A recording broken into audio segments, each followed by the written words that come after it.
Hey cellists, we're going to go over escape. So to me, the most important part of this piece is the driving nature of it. And part of what makes it such a driving piece is us, because we have the repeated eighth notes that keep it going, right? So from the top, we start with main motive, or in other words, the main theme that repeats and repeats and repeats. So we come in and we're introducing this to everyone. It needs to be strong, it needs to drive. We see we have a staccato note, we have some slurred syncopated notes later, like look at measure 2. Our fourth eighth note is tied over to the next eighth note.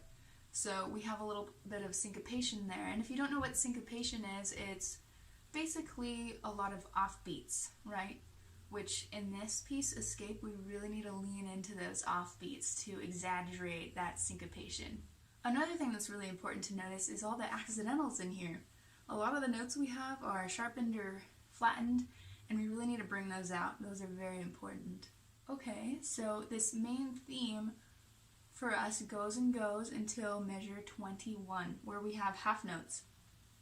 Now these half notes don't have any dots on them, which make them staccato or something like that. They don't have any articulation markings, but because this is such a driving piece with a lot of syncopation and a lot of rhythmic drive, we're going to put a little space in between each half note. So instead of 2 legato half notes, we're going to put a little space in there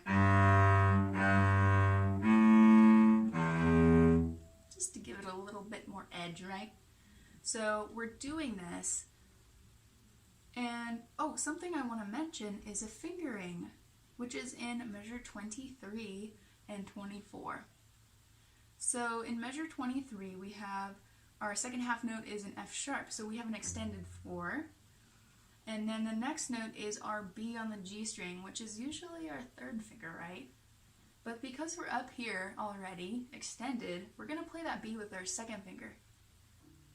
Okay, and then the next note is an A, so we of course extend back to play A in first position. So again, in measure 23 we have our open G. We shift a half step up to get that F sharp, and then we play the next two notes, B and A, with our second and extended first fingers. Then we get to measure 29, which says dolce. Dolce is very sweet and singing and delicate, right? So all of these notes are going to be legato, so no more spaces in between the notes. They're very connected, which means loose wrist, right? I'm also noticing that we have another extension there at 29 going into 30. So don't forget that when we have what looks like a fourth finger, that's a high 4, that's a sharp 4 when it's on the G or the C string, right? C sharp on the G string and F sharp on the C string. Now at 33 we're back to driving with our eighth notes. We have some accents there, but what's really important is in measure 35 and 36. So in measure 35 and 36 we have these accents placed at interesting places, right? That don't usually make sense. So some of them are going to be on the down bow, some of them are going to be on the up bow. So we really want to make a big deal out of those accented notes. They're there for a reason. And the reason is to give a syncopated feeling. There's that syncopation. So let me play through just those two measures. 1, 2, 3, 4. Right? So we really need to accent whichever note is accented. Now moving to the next line, we come in and measure 41, it looks like. 41, and that's all pizzicato, right? So you know how to do pizzicato. So we're going to grab our bow, pizzicato all the way until 53. And then at 53 we are back with the main theme, which repeats and repeats all the way down. We've gotten used to this by now, right? It's kind of a groove. And then at 75 we have more of those half notes with the spacing in between, just a little bit, right? We still have to hold them, but separate them just enough to emphasize that rhythm. Then we have a crescendo into more eighth notes in measure 79, it looks like. So we build up to 79, and then we have those driving eighth notes until another crescendo to 83. So this is fortissimo. This is the loudest dynamic we have in this piece, right? So this starts, and then comes measure 85, it looks like, with more accents on syncopated notes. So again, really dig in whenever we have those accents on a down or a bow or whatever. And at the end, just really dig it out, right? We have our 16th notes, double stops on the A and D string. We can really go crazy there. So now that we've gone into detail a little bit, I'm going to play through once. I'm going to set my metronome to 120 because that is what's marked at the top, I believe. From the top. 1, 2, 3, 4. So remember, we're in the key of D major. That's F sharp and C sharp. 1, 2, 3, 4.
Straight through like this really gives you a good idea of what we need to go over, because when we go to play it straight through with the orchestra, something we might not have paid much attention to might go wrong that time, right?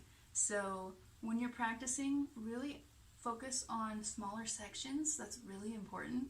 But also don't forget to run straight through sometimes and record yourself, just so you can look back and read through your music again with your recording. That really helps. That's a very good tip, actually. Record yourself. So have fun with this piece, Escape. It was a lot of fun for me. Just keep it driving, keep the eighth notes going. So have fun with this, and again, use your metronome. See you in the next video.